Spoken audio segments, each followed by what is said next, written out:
신명기 말씀은 두 번째 주어진 율법에 대하여 기록한 말씀입니다.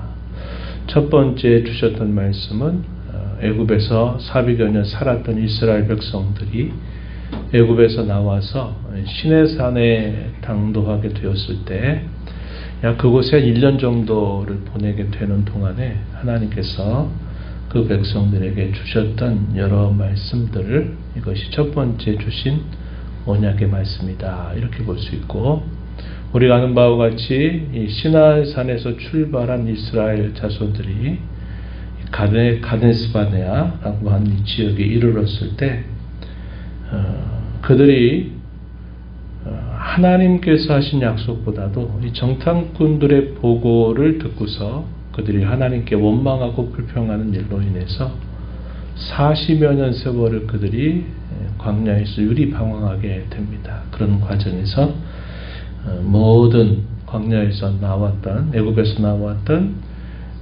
장정들 가운데 살아남은 사람이 여호수아와 갈렙입니다. 그리고 어린 세대들, 자녀 세대들만 이제 40여 년 세월을 보내면서 살아남았고, 처음에 나왔던 모든 장정들은 결국 다 광야에서 엎드러지게 되었다는 겁니다. 그래서 40여 년이 지나고 난 다음에 이제 새로운 이스라엘 자손들이 있을 때 하나님께서 처음 주셨던 그 말씀을 다시 두 번째 새로운 광야 세대에게 말씀을 전하게 된 내용들, 이것을 기록했다. 그래서 이것을 신명기라고 말합니다. 영어로는 듀터라노미 하는데 그 의미도 같아요.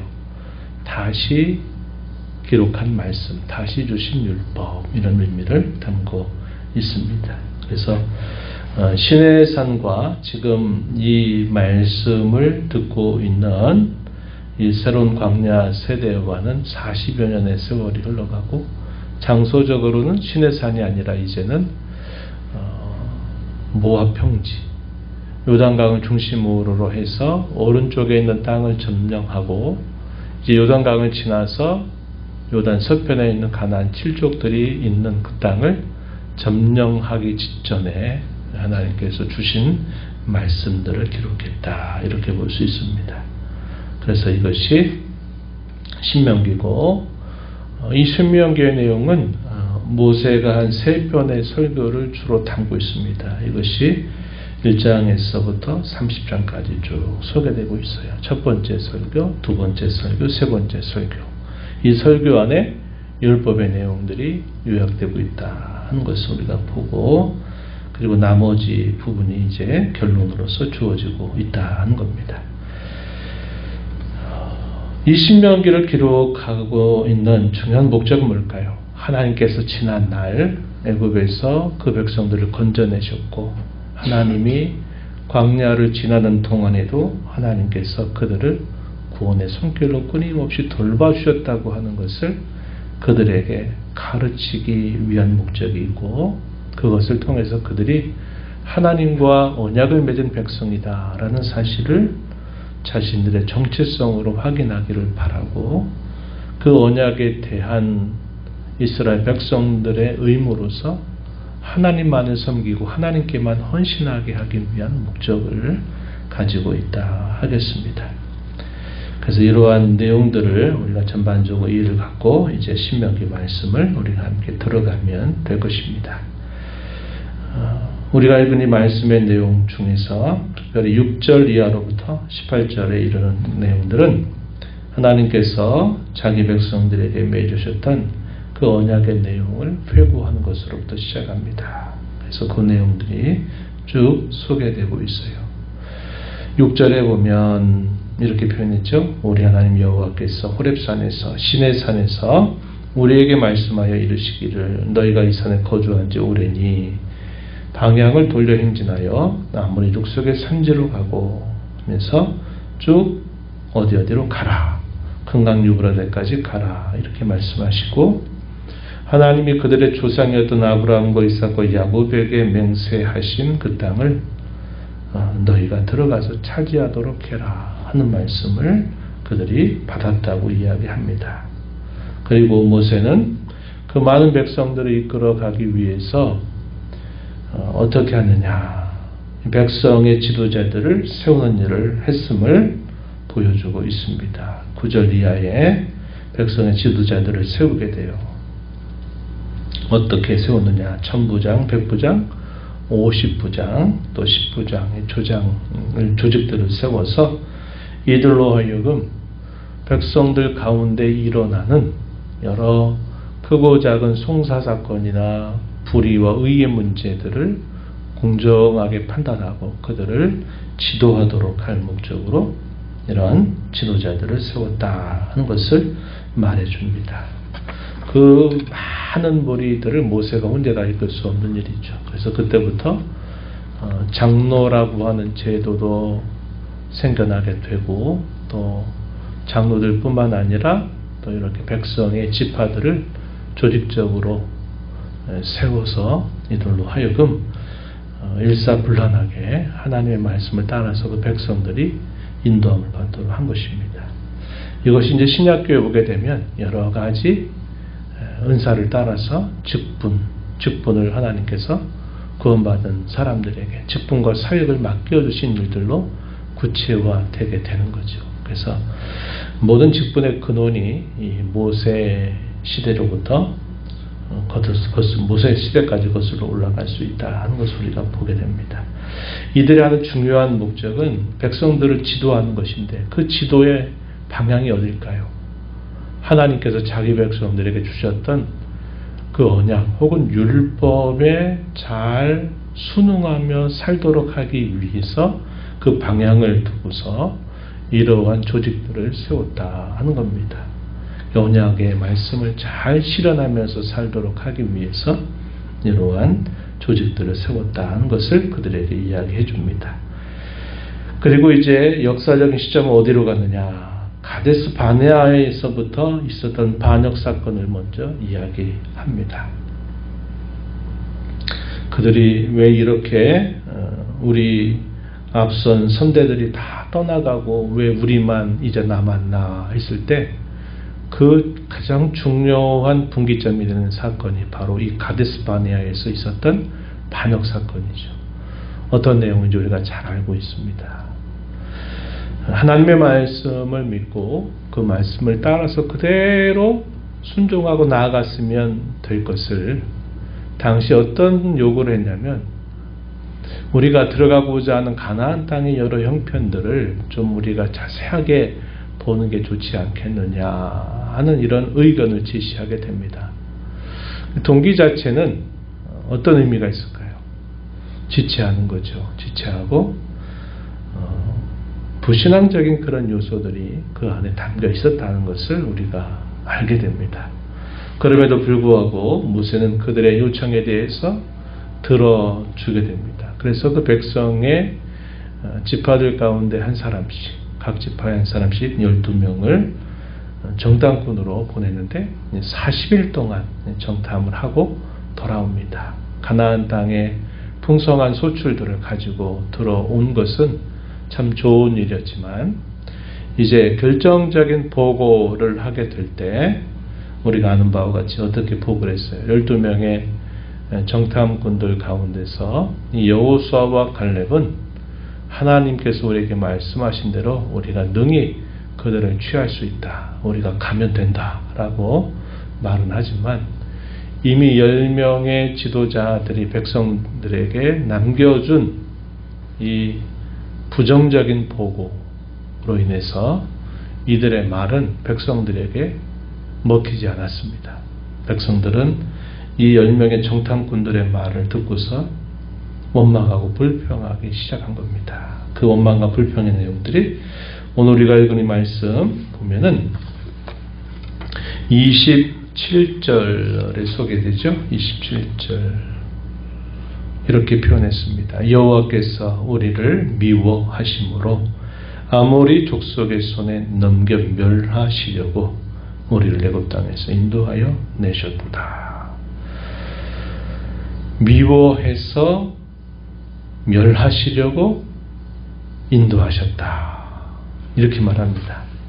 하나님께서 말씀하시고 행하셨던 일에 대한 전면적인 부정입니다.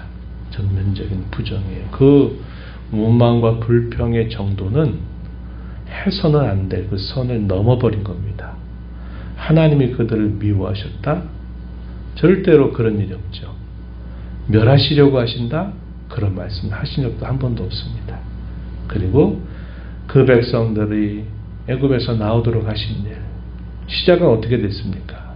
그들이 애굽의 그 왕 아래 피라밋을 만들고 벽돌을 굽고 하는 일들에 너무나도 힘들고 고역스러워서 그들이 통곡하고 부르짖고 했던 그들의 기도를 들으시고 하나님의 모세를 보내서 그 백성들을 건져내신 일이죠. 자신들이 그토록 원하고 갈망했던 일이고 한 일대로 하나님이 그들을 건져주신 일입니다. 물론 넓게 보면 하나님께서 아브라함에게 하셨던 그 약속을 하나님이 이행하신 일이죠.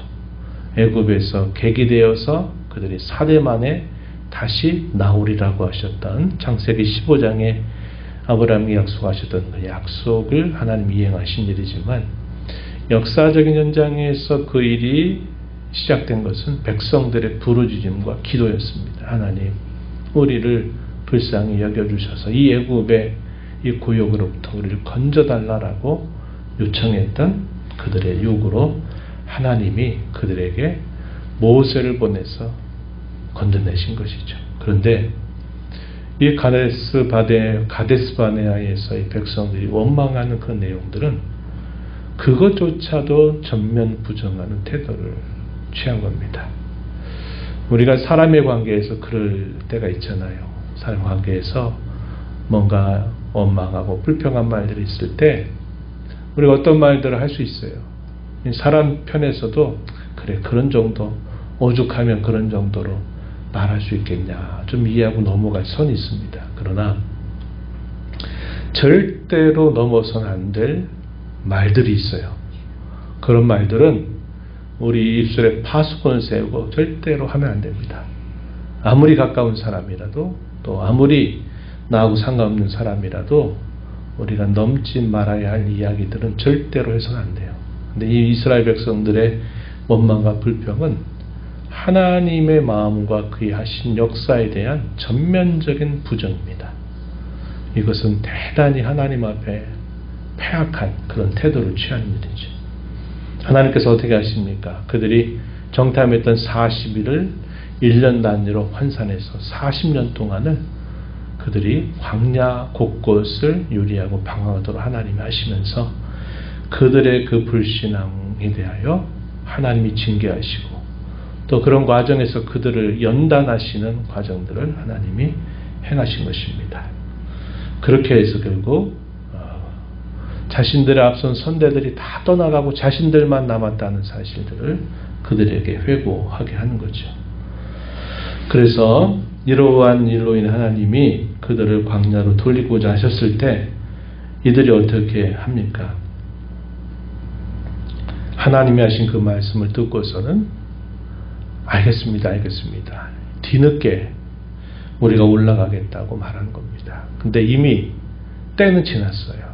타임아웃이 된 겁니다. 하나님은 이제 그렇게 확정을 하셨어요. 너희는 광야길로 들어가게 될 거다 라고 했는데 이스라엘 자손들이 그 말을 듣고서야 우리가 올라가겠습니다 하는 거예요. 모세는 올라가지 말라고 얘기합니다. 하나님을 거역하는 일이다.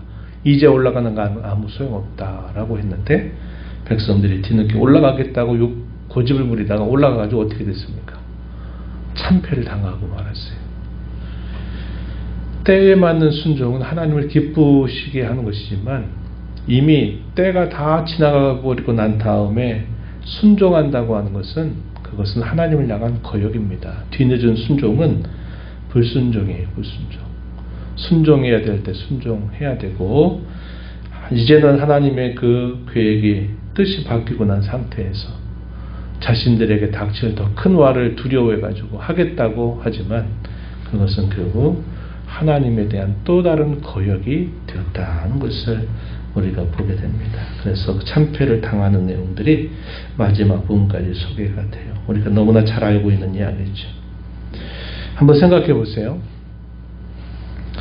이스라엘 백성들의 운명, 그들이 살아갈 모든 삶의 역사, 누가 붙들고 그들을 이끌어 가실까요? 하나님이 붙들어 이끌어 가시죠. 하나님의 손 안에 있어요. 그 사실을 알든 모르든 그 백성들이 그 하나님을 향해서 원망하고 불평한다고 하면 어떻게 될까요? 하나님의 손길 안에서 그들이 벗어날 수 있을까요? 벗어날 수 없어요. 그들에게 주어지는 결과는 하나님의 더 큰 연단을 그들이 결국은 감당해야만 된다 하는 것을 우리가 보게 됩니다. 우리는 아무리 우리의 삶에 대해서 이런저런 많은 생각을 가지고 또 우리가 많은 이야기를 해도 우리는 하나님의 그 손길 안에서 우리가 피하여 살아갈 수 있는 사람은 아무도 없어요. 우리가 하나님 앞에 어떻게 하는 것이 가장 지혜롭고 올바른 길일까요? 그분의 뜻과 그분의 마음에 순응하며 사는 것이 가장 지혜롭고 복된 삶을 사는 것입니다. 그분의 뜻에 거슬러서 계속 그분과 마치 줄다리기 하듯이 땡기고 밀고 하고자 하는 일들을 하나님과 씨름하려고 해보세요. 다 소용없는 일입니다. 우리가 이러한 말씀들을 통해서 그 신실하신 하나님 앞에 우리도 신실함을 잘 배워서 우리가 늘 하나님의 손길 안에 있다. 그분의 손을 우리가 떠날 수 없다는 사실들을 우리가 기억하고 그분의 뜻에 잘 순응하면서 의지하면서 살아가는 것이 가장 지혜롭게 살아가는 저와 여러분의 삶이다. 이것을 기억하시면서 남은 생애를 살아가게 되기를 진심으로 권면드립니다.